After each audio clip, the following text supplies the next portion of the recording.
Thank you for tuning in. Today, we're talking on the topic how to overcome in business no matter the knees on our neck. Thank you for being here. Thank you for being a diligent listener. I appreciate you for taking out your time for such a difficult conversation.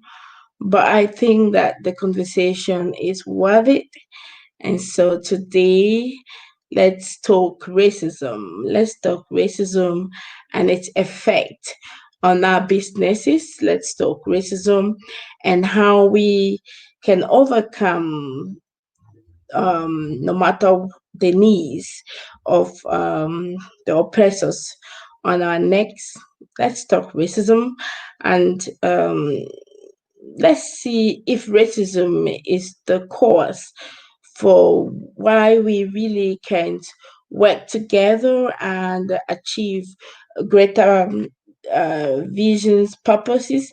Let's see if racism is a consequences of most of the people, especially in our community, the inability, I want to put it this way carefully, the inability to work with one another. Let's see if racism could be the cause and the reason why, and we are unable, or why it's so challenging to really work with one another, despite the fact that we know how important it is to work with one another, despite our slogan that together we stand and together we can go far.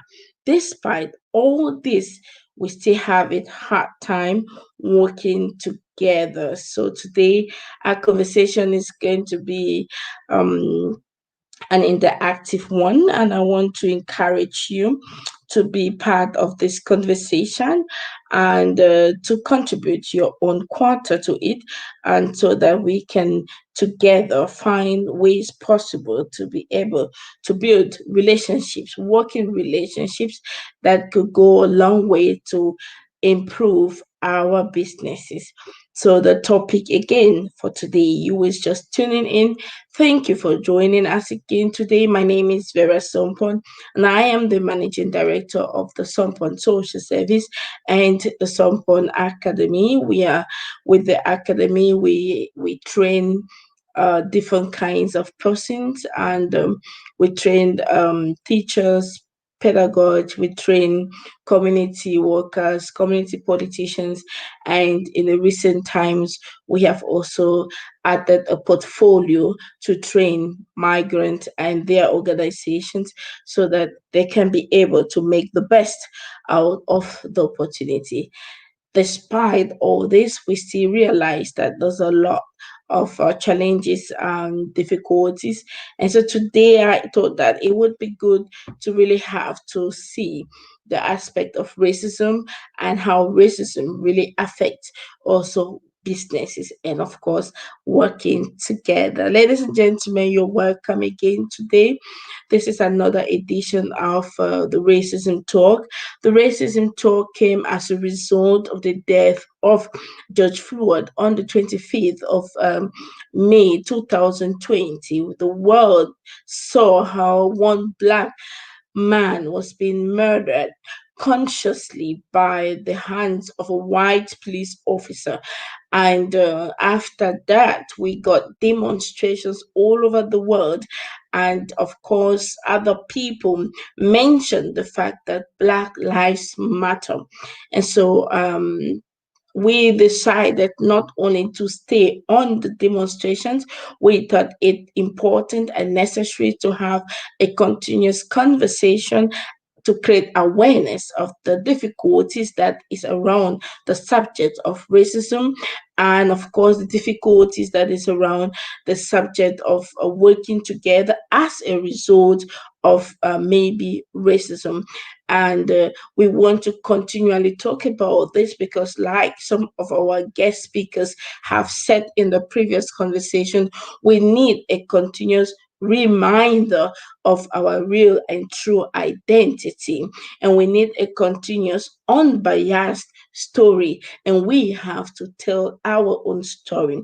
So, ladies and gentlemen, this is our platform to tell our own stories in our own languages, or again in the way that we can understand, because even the English language is a colonial language. Some of us even get to mock at ourselves when we do not speak this language properly. We forget that even this language is a colonial language, and that notwithstanding, it is a common language where we can use to cooperate and to collaborate.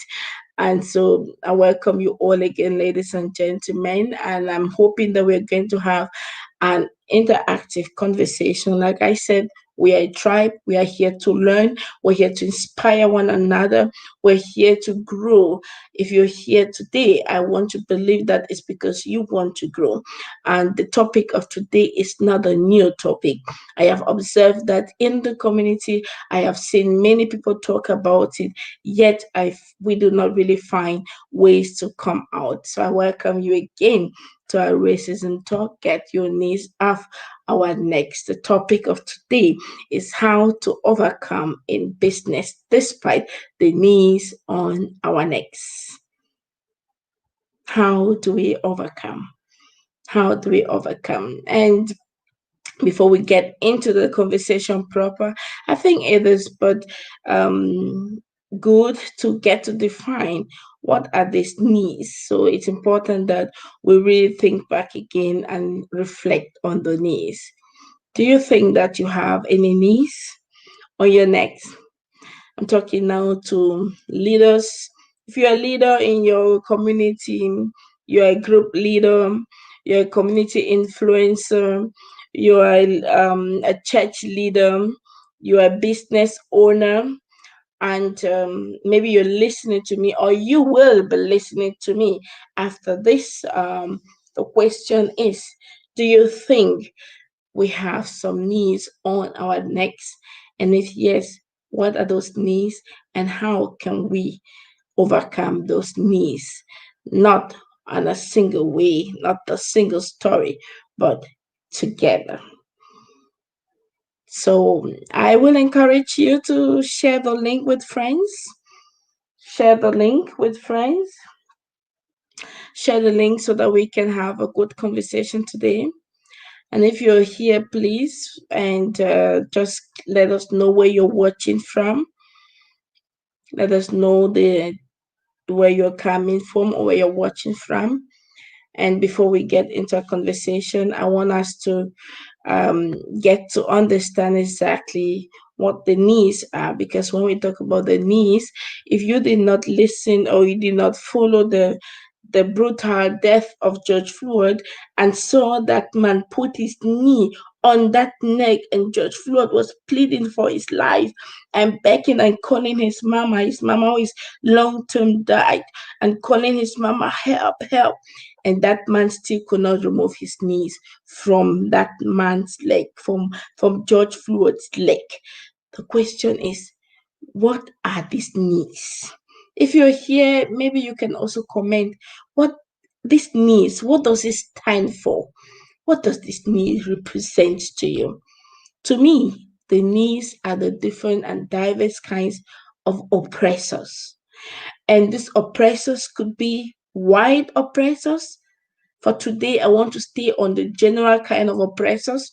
There could be the white oppressors, there could be black oppressors, there could be people just like you, but having the mindset of the oppressor. And these needs are really, really terrible because they can destroy from the core. These needs can be the laws that are put before you. These needs could be the stones placed before you. These needs could be our behaviors vis-a-vis one another.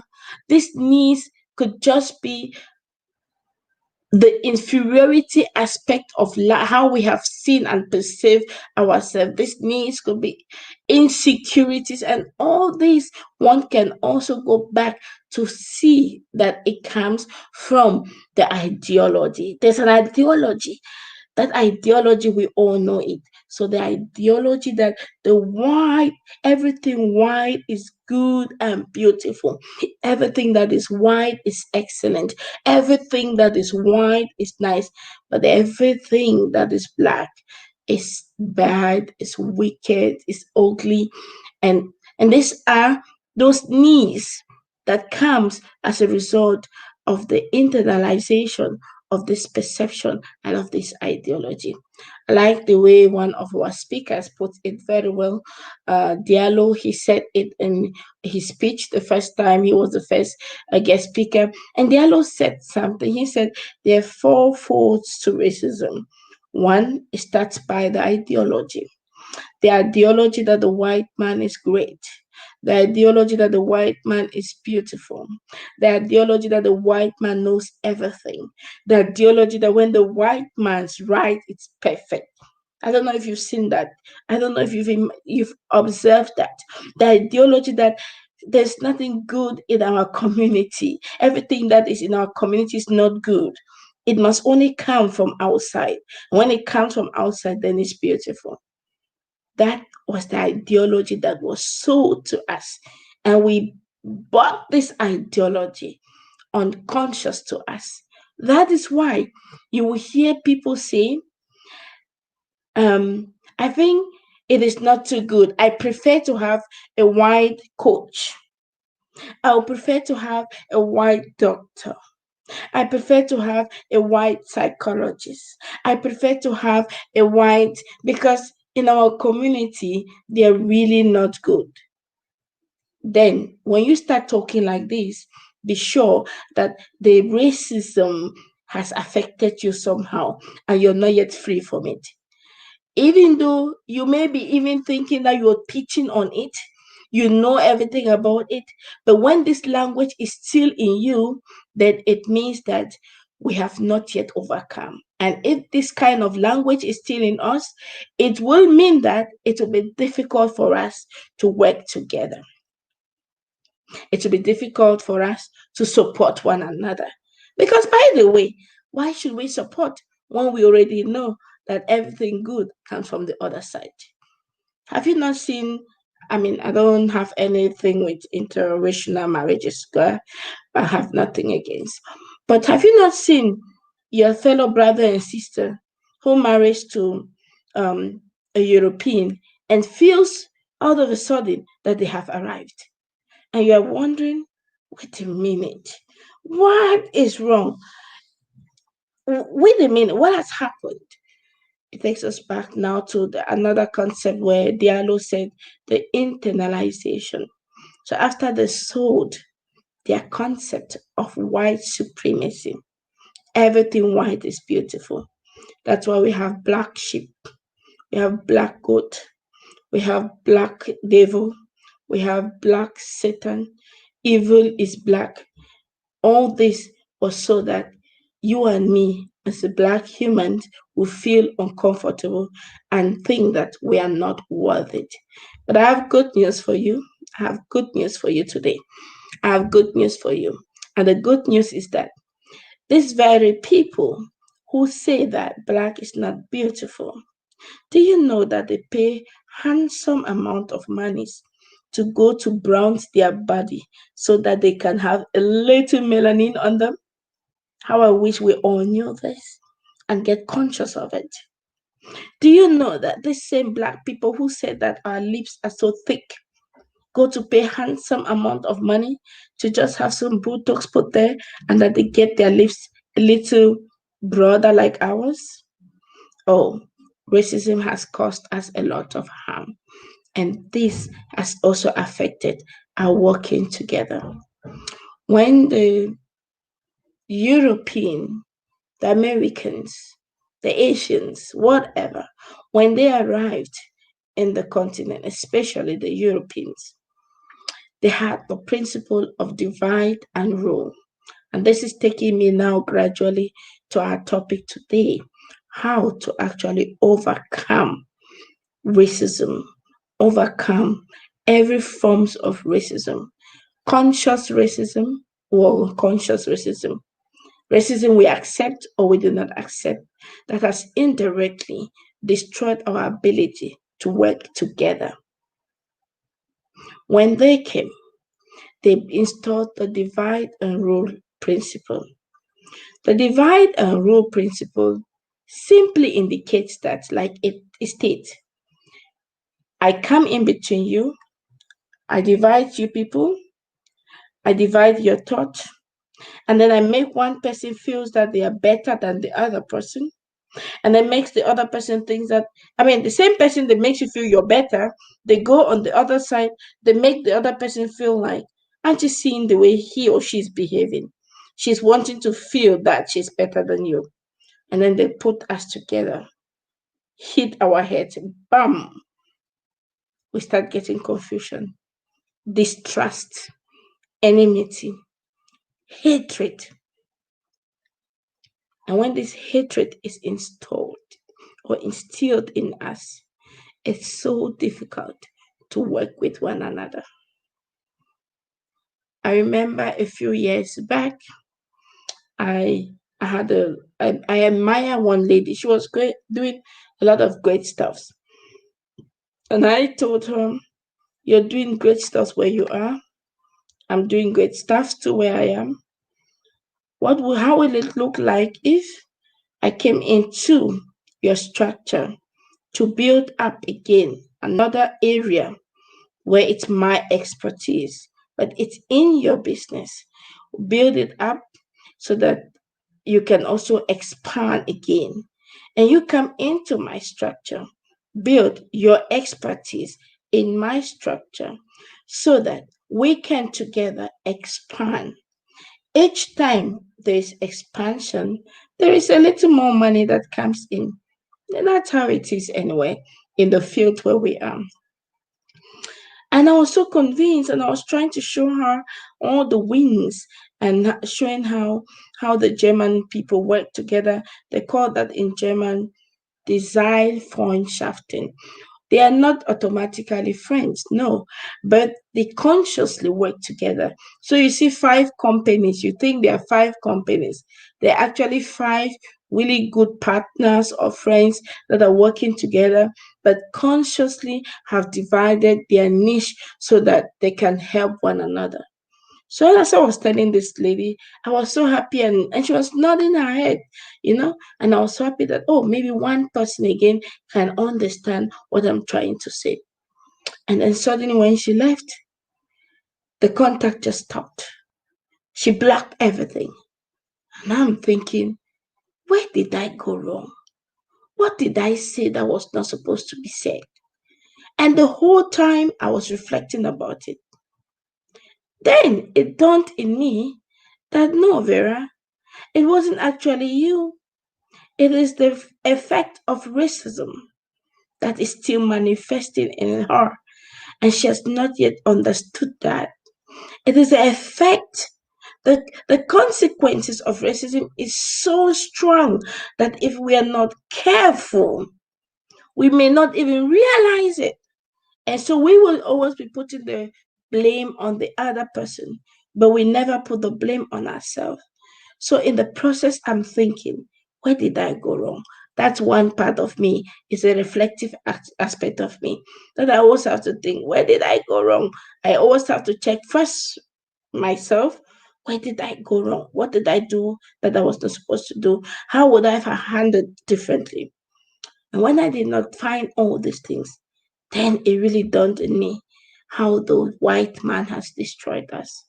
This would have been 2 companies that would have done amazingly great if they only understood how important it was to work hand in hand. Not because we were friends, but because we understood that the only way to overcome any storms is to unite our strength. This is a very difficult conversation, ladies and gentlemen. I have to always take time to breathe again out because it's really affecting. But let me welcome some of our people who are here. I welcome you, Maria Kaina.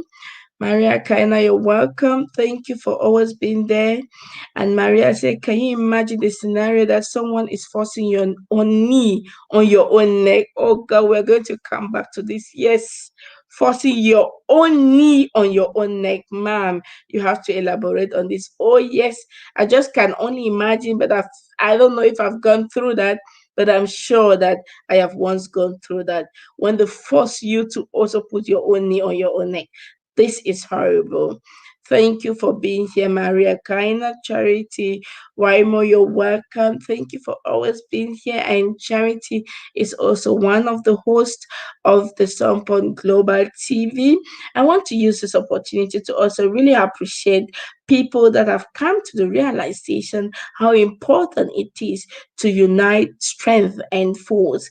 The Sompon Global TV is it's a platform like every other platforms, but I think we have come to the realization that it's important that we unite our forces. And despite the fact that Charity Wermo, she also have her structures, she has amazing work she's doing, she's an author, and she has come to the realization it is also important. Why not? And so we are going to be working together with Charity Wermo on our talk show and let's help you. Thank you, Charity, for accepting the challenge. And it's going to be beginning on the 26th of August. So you don't want to miss this conversation with Charity. She's going to help you, especially in the area of domestic violence. And what a great teacher if you have gone through that yourself, you have overcome, you're a survivor, and now you've learned the techniques to help other people. Nothing as great as that. So thank you, Charity, for being part of the Sompon Global TV and with your own show. Let's help you. So we are inviting every other person here to be part of this show. If you know someone who is suffering from domestic violence, please recommend them this show. It's going to be an amazing one. And the charity said the needs are mainly prejudice. Yes, we can also see it on that line. There are many prejudice. And she goes further to say being ignored and not heard unless you make yourself constantly loud and validating oneself. And that's so strenuous, to always have to validate yourself and all that, or make people know that you're around. And that is exactly the problem we're having because if you have to constantly make people see you, maybe by saying it out, of course, it also makes other people, it's strenuous for other people to keep bearing. But if that's the only option that we have, how do we go about it? And that is what racism is, aimed at making us feel inferior, and that's true. And this takes us to our topic today. How do we overcome all these challenges that has affected also our working together? How do we overcome this inferiority complex? That is the key. That is the problem that we are facing. We are not able to effectively work with one another because of one of the reasons, inferiority complex. And this inferiority complex was instilled in us by the European ideology or the white ideology that everything white is good. So you hear someone say, I don't like to work with Africans because Africans are not structured. I like to work with Europeans. God damn it. You know, you hear someone will say something like, I don't mean that we should not rebuke and correct the things that are not right. That's not what I mean. But I only mean that we have to understand that the powers behind this, our attitude, our behaviors, are really strong. It has been instilled for more than 500 years. And so it takes a lot of consciousness to work with others, takes a lot of consciousness to be able to abandon them, takes a lot of consciousness to grow and to be able to overcome this kind of um, characters, behaviors, emotions that has been placed many, many years ago. Ladies and gentlemen, you're welcome to our discussion today. Our conversation today is the racism talk. Get your knees off our necks. And today we are having the topic how to overcome in business no matter the knees that are on our necks. And we have other guests who are talking about the different kinds of needs and the needs that are needs of prejudice, needs of the inferiority complex, the needs that your own needs that has been placed before your own neck, so that you yourself, you're a stumbling block to your own achievement and your own success. So the question, how do we overcome these challenges? Welcome to our racism talk. Get your knees off our necks. And how do we overcome in business despite the knees on our necks? I just came up with some few things. I was just thinking about it today, and I think that the for me personally would be to understand, first of all, understand the vision, that the vision is given to you, and was given to you, and not to us all. That's so important. Now, if that vision was given to you, you have the assignment to convince us so that we can now work together. And in order for you to convince me or me to convince you, we have to constantly remind ourselves of our history. We have to constantly remind ourselves and create a new ideology. Maria Kaina would say we have to create an ideology that will back us up, will cover us, an ideology that will lead us, an ideology that belongs to us, that we can always turn back and look and say, this is it, right? And I think that it's also important to always remember, yeah, the purpose of your business. Why did you start it at all? Stay connected to that why. Hold on. And I think another very important thing will be to look for mentors, people that you admire. Let them help you train you. Let them help you understand your history. Let them help you understand that we were never always like this before. I mean, those who come from Africa, where I come from, when they tell you the structures that were there, how the people work together, you will be wondering then what happened. So it's important that you get mentors, the right mentors who can help you, train you, support you, inspire you, motivate you in those days like this, where you're so down, that they could motivate you, help you, sustain you so that you can continue. They be your teacher, your guidance to help you. But above all, you just must overcome no matter what. There's just no other thing to say. You just must overcome, because if you do not overcome, it will become so dangerous. Then again, the history will record again that blacks are not doing anything, Africans cannot do anything good, which is not true. We have all the potentials, all the ability. We are strong, we are able, and even more able than we can ever even imagine that we can. So I think that if we understand that no matter what, we must only overcome, then we will keep ourselves going and moving. Um, Charity, I must say, teach, we must acknowledge who we are. Knowing one's own identity and purpose is powerful. That is true, of course. If you do not even know your purpose and identity, it will be difficult for you to be able to really, really stand out distinguishedly. So I think that's so important that we have to remind ourselves that over and over. Maria Kaina says, in this corona period, online biz and online networking is an area that is booming. Can you also touch on this specifically? Yes, I think that this is a very important aspect.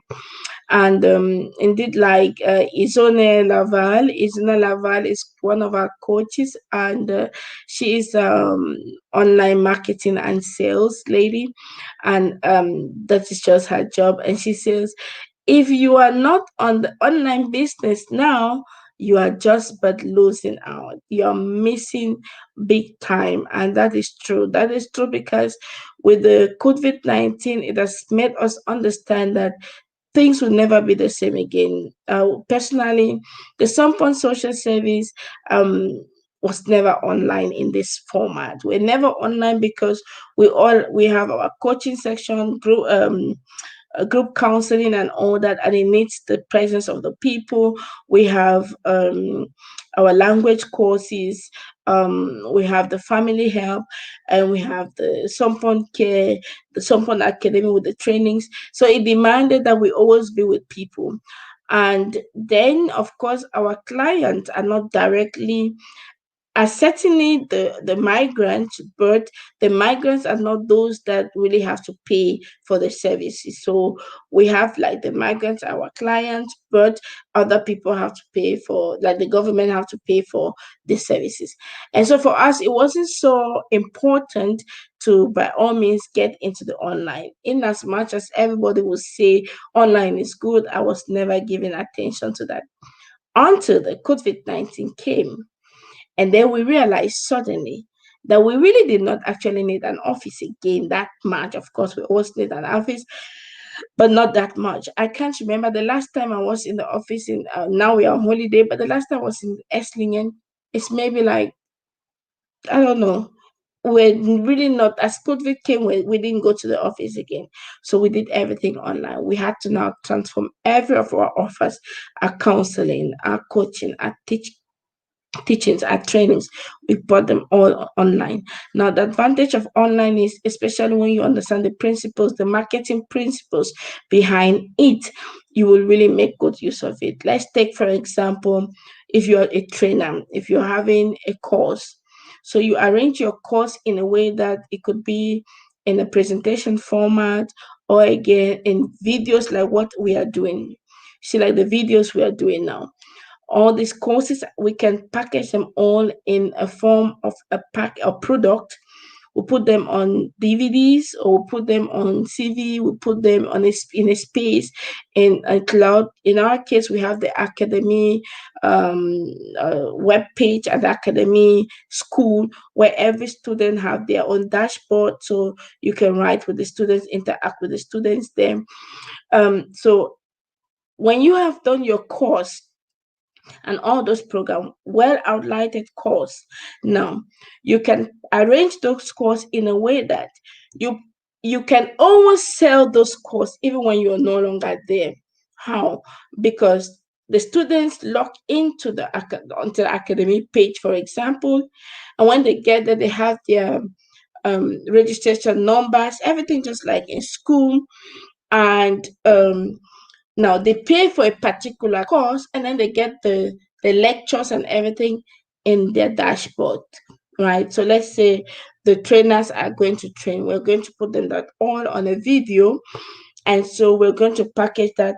And every time we can now bring that out again in the market. So let's say we want to talk about business, uh creating up your own business, starting up your own business.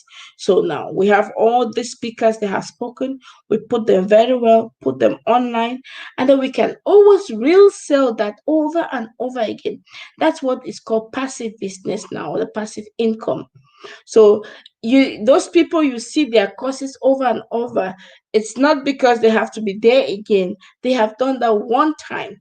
You take 1 month effectively, you do your course, you do your programs, everything, and then you put it online, package them well, send out. So anytime, especially with the videos, anytime you can always sell that. Like the interviews we do, if they're very good interviews, we can package them very well, put them online, and when time comes, we can also put them as a course, and people can always get in there to purchase it and use it. So now that's the advantage of the online business, and it's really booming because you can, anywhere you are, you can pass an information. So say, Maria, you have um an information you really want to pass to people. So you just sit in your home like I'm sitting now, and you say you teach the people, you teach the course, and then you can now give it out. So I think it's going to be, it is a market space we are not supposed to neglect. And it's so unfortunate for many people who are still doubting to come into it. But I think the internet has got potentials to be able to make someone really get money. You will realize that the people who are really, most of the very rich people, are those people who are doing some kind of online business. And let's take the case of a Facebook. Facebook is an online platform and it's an online business. You know, when we are doing publicity on Facebook, you do not pay much. For example, you can pay per day, depending on the number of people you want to reach, let's say €4 or even €2. You think €2 is small, right? But imagine the millions of people paying €2 per day. I mean, that's an amazing thing. You just can't get poor on that. So, but it needs a system, it needs a structure so that it now can produce all the time. I hope that we are able to answer your question, Maria, and we can always still talk about that. And Maria goes further and says, precisely, please go more in detail. Most times people seem to deviate from the purpose of their business. That is true. Now, you deviate from the purpose of your business when you really do not even have that business in mind. Many a times people don't have business ideas. They have copied and they have pasted something. Now they see that the Sompon Social Service is doing well. They don't know what Sompon Social Service is all about. So they get up and say, okay, then I'll start up my own organization. I think I will be doing helping women and all that, or helping girls, helping boys. I'll just be helping refugees, right? That is good. That's fine. But the thing is, the Sompon business has got a purpose. There was a why, and that why never gets away. So no matter the number of offers we bring, we still stay on the line of the why we created our business. So all other things are just offers. All other things are instruments we're using to still meet the why. Let's take the example again precisely with Jesus Christ. I'm using Jesus Christ as an example because I know many of us know who he is. Now, the purpose of Jesus Christ, what was it? When we understand the purpose of Jesus Christ, then we realize that most of the things, all other activities he did was simply to fulfill that one purpose, right? He was sent here on earth with the sole intention that he should die for mankind. Finish. Now, he could not have died for me if he did not sit with me. Let's take the case of the people he sat with, the disciples. He had to disciple the people. But his intention was not to disciple the people. The discipling of the people was an instrument he used to still meet the very purpose for which he came down on earth. So I think that if you do not understand and the why of your business, you will be jumping here. When this one creates this group, you join, you go create your own group. When this one creates that, you go create yours. And we get all confused. We can have one good business with different activities to still meet the one need of the people. Again, take the example of Sompon Social Service. Sompon Social Service is a social institution to support migrants. It's recognized from the government, the German authority, as a body for youth and children and all that. So we have that recognition, and with that recognition, we can offer diverse programs. So what happens is we have family help. Why family help? Family help because we want to help migrants to identify and to succeed in Germany, right? Yes. Now we have parent education. Why parent education? Because we want to help parents to succeed in Germany, right? Yes. Remember, stay on the purpose, on the why, right? Now we have refugee assistance. Why? Because we want to help refugees to stay and to come and to arrive in Germany and to be successful in Germany, right? So the one major work we have is a social work to help the people, give them the powers, the ability, the strength, the support, so that they can, from their own energy, do all the things they're supposed to do. And for us to achieve that, we use diverse instruments, but we never forget the core of the work, the why, which is the social work and social counseling. I hope that I've been able to answer that question, Maria Kaina. And of course, in between, you can always ask your question and you can also elaborate more. And my Charity Warimo says mentorship is very, very important to have someone to be accountable to. That's true. I have never, I have never, never, and you will never, I'm very honest with this. I always thought that you can learn your way through. But honestly, I have never come across successful people. When I talk of successful people, I don't mean only financial success, no. Stable people, all round success without mentors. I've hardly. I have never. Because it's practically impossible. I wrote in one of my posts, no one becomes their best versions by themselves. It's impossible. There's just no way, because it is difficult to stand on the mirror and then do the things by yourself. Who is to whom are you accountable to? Who is the one who corrects you? Who is the one who guides you? Who is the one who tells you that this thing you're doing is not correct? Who gives you information that you need? And even in the revelation, I hear many people say, Jesus is my mentor. It is true, it is good. But even at that, you need someone to help you understand the revelations that He gave to you. And therefore, we still have to go.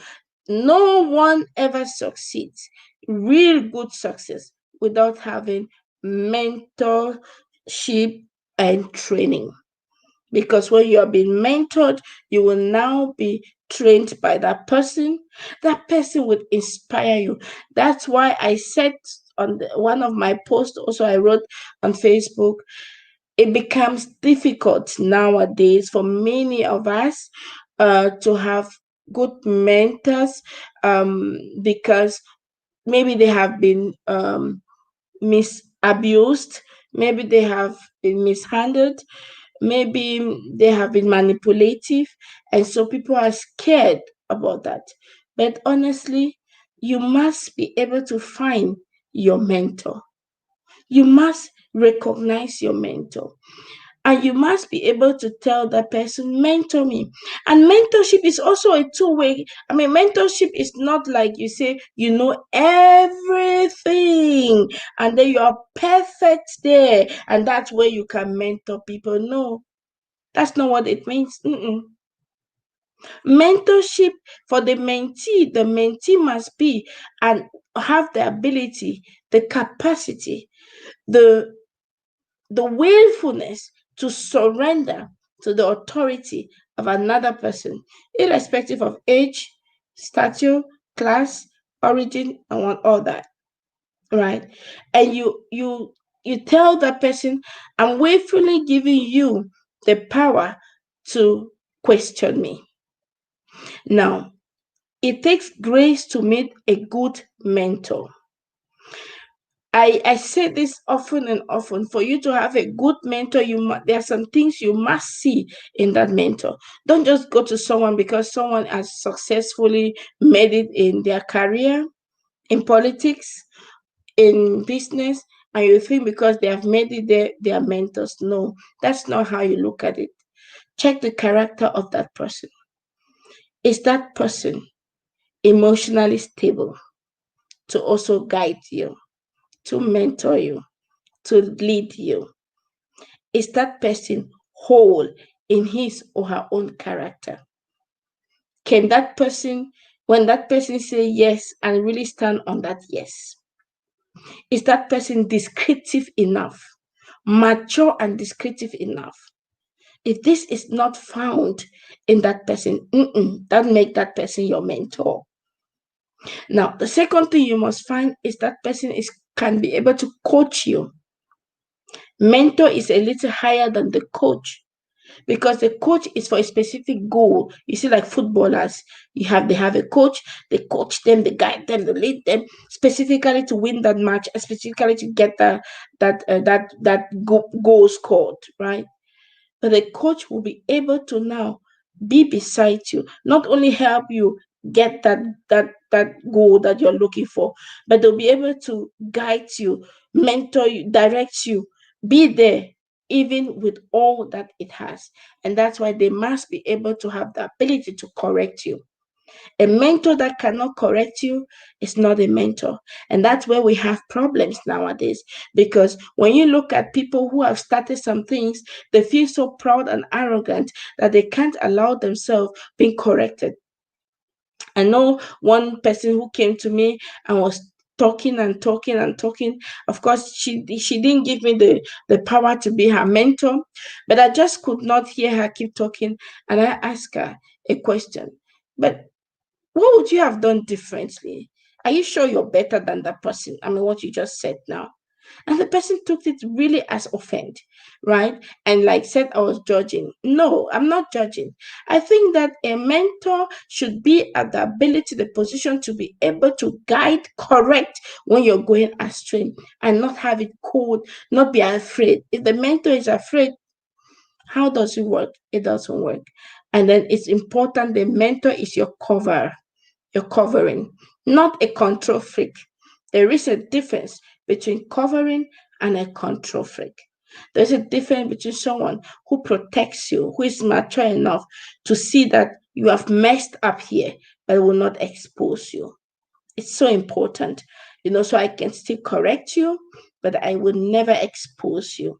And that's why a mentor is really important to find, if there is need be a certified one, so that if you are afraid of can they not, then you can always work on the things that if they mess up, you can sue them to court. So, and that's why you should pay a mentor actually. And if you can't pay, it's okay. You can see, but you can still ask someone to help you. So back to yes, mommy, Charity, mentorship is the key, but you have to be watchful so that you don't fall into the wrong hands. And like my husband says, well, if you fall into the wrong hands the first time, then the second time you will learn a little better. So I think that mentorship, yes, is A and amen. And we all need mentors. Why do we all need mentors? Because we are not God. I say this over and over. We are not God. So we all need mentors. The pastor need mentor. I mean, and not even one mentor. We need mentors. You keep hearing I say mentors. If you're financially not where you're supposed to be, you need a mentor in that area. If you are not good at relationship building, you need a mentor at that area of your life. If you are not good in your emotion and keeping your emotion under control, you need a mentor to guide you on how to go about it. In your spiritual life, if you are not stable spiritually and have a solid relationship with your God who created the universe, the heaven and the earth, then you need a spiritual mentor. In fact, you need a mentor on your health and fitness. As you see me now, I'm looking for one good mentor that will be able to trust for my health and fitness. Right? So we all need mentors. And the mentor, please, if you're here and you want to mentor someone, I beg of you, you must be able to also share your experiences with your mentee, so that your mentee understands that you're a human being and you have your flaws and you've made your mistakes. So it's both sides. It's not like if you were God, you're not God, right? So if you know that I'm doing well in business, you can say, "Hey, I like the way you're doing well in business. Can you mentor me in this area?" We need that. We can have diverse mentors. You don't want to know how many I have and how many I had, and you can outgrow your mentor. Because I hear many people say that people come, like you look for a mentor, and then after you become their mentor, it's possible. And it is the normal process. You can outgrow your mentor. So when you outgrow your mentor, you come to the level that now you understand the things that he was teaching you, and then you become friends, and then you can also outgrow him. Now, when you outgrow him, you look for another person who knows again that same thing you're looking for much better. But it doesn't mean that that person is not a mentor. No, you have only learned and maybe have outgrown the person in what you have been learning. Even though it is said a student, it's difficult for a student to outgrow their teachers. You can only be at the same level as your mentor, but outgrowing them, I do not know. But it is also possible. And it doesn't mean that the person is not a good mentor. So we should not mix up the things.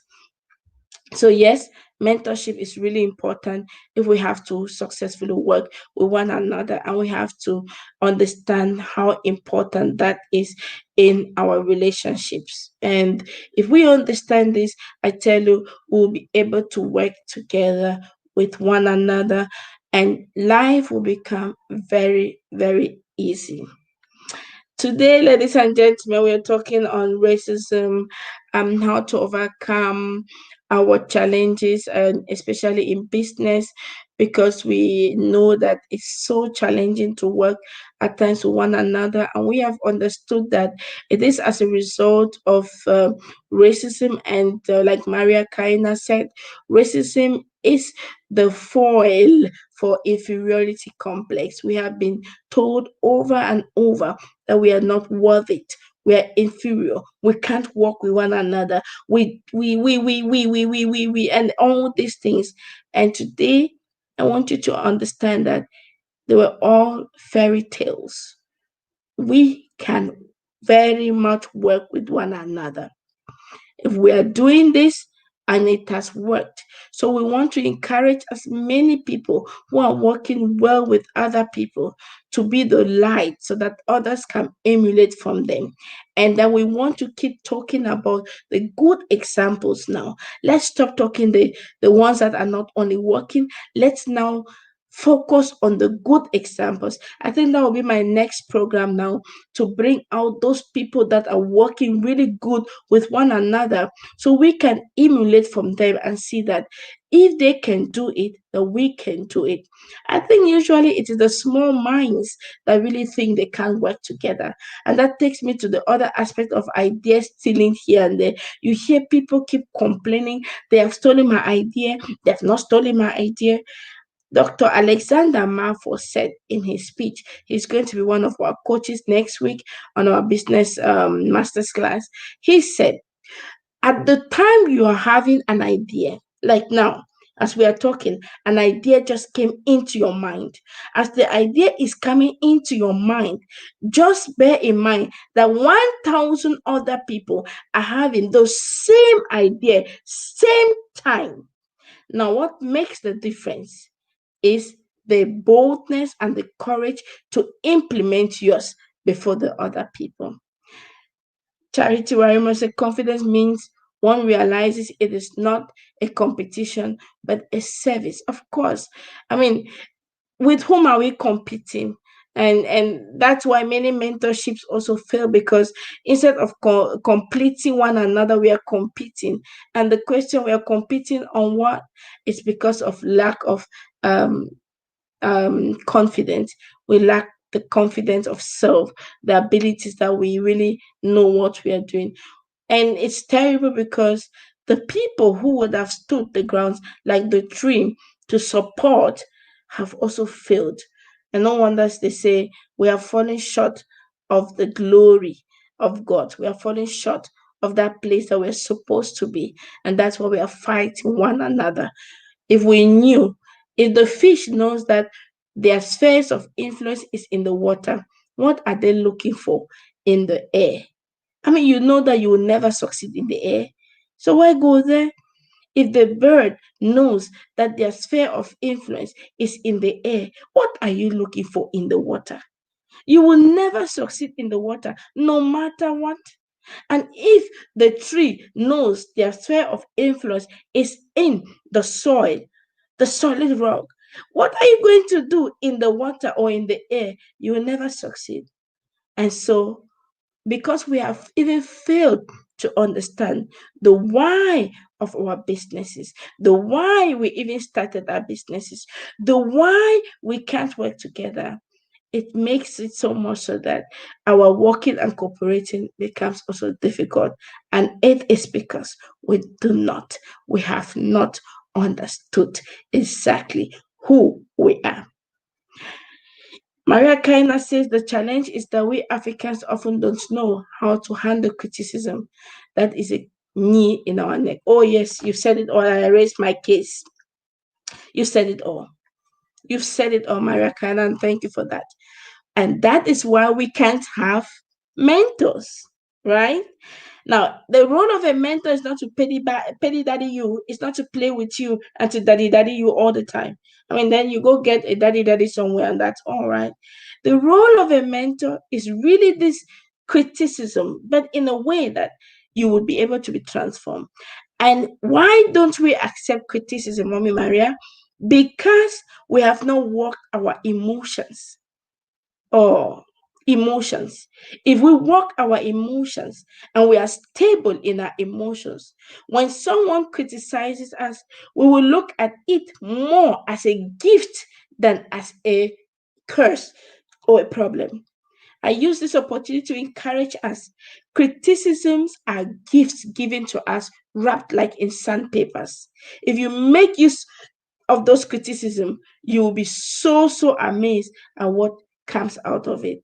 And I hope that we remember from today that criticism are gifts wrapped to us in sandpapers, and they're the best instruments you can use actually to grow and to work together. Ladies and gentlemen, the time is always running so far, and we have almost come again to the end of our program today. Maria kind of said it all. Yes, that's true, Maria. Thanks so much. That was a good concluding statement for today, that most of us can't stand criticism. And then it reminds us of the work we have ahead of us, to work our emotions, to go deep, search. Why do you get so angered when someone criticizes you? Why are you so annoyed, unforgiving, bitter when someone tells you the way you did this was not really good? Well, you can take it and then you work on it, or you say, okay, you know what, that's okay, I understood. And you pass over it. You don't have to make, oh, I've learned something with Germans and I'm so implementing them. When you're talking to me, except that I really, you're my friend or whatever, I would always just say, yes, yes, yes. What is my big deal in it? It goes in there. And I don't have time to be rebuking and justifying, because when you can accept criticism, then you will be finding ways to justify. There's no need. There is no need. Let's learn the good habits here and put them into practice. And this aspect of not accepting criticism makes it so much so that even when you write, I mean, you notice people, you are telling them something, they only are finding a fault in what you said, in as much as you try to put it down correctly, right? So we should work our emotions, and that is really destroying us. Our emotions are destroying our ability to work with one another. I want to encourage us. We have come to the end of our show and our program. We understand that emotions could be very dangerous for working together. So let's work on that. We understand that we need mentorship and training. Look for one so that we can actually work together and succeed. We understand that the influence of racism to make us feel inferior has also affected us to work together. But we can overcome that if we understand our history and understand that we are one people and we are supposed to build our continent and our nation. I use the platform to say, hey, ladies and gentlemen, if you have not yet registered for the upcoming program next week from the 17th to the 22nd of August next week, just go online and register. You're going to be missing big time if you don't register for the master's class, because there you will get all the tools you need the mentorship tools, you're going to have it there. You get all the tools you need for business to start up your business. Maria Kana, you must go register for this course, because then you will be able to know how to start your own online business. And with the amazing work you're doing now, by the way, on YouTube, you should just put them down well packaged, and then you can be able to sell them over and over. I leave you with that today, ladies and gentlemen. You're such an amazing people, and time goes so quick. We've come to the end of the program. My name is Vera Sompon, and I am the managing director of Sompon Social Service. Until then, see you next week again, and stay well. God bless you. Bye bye.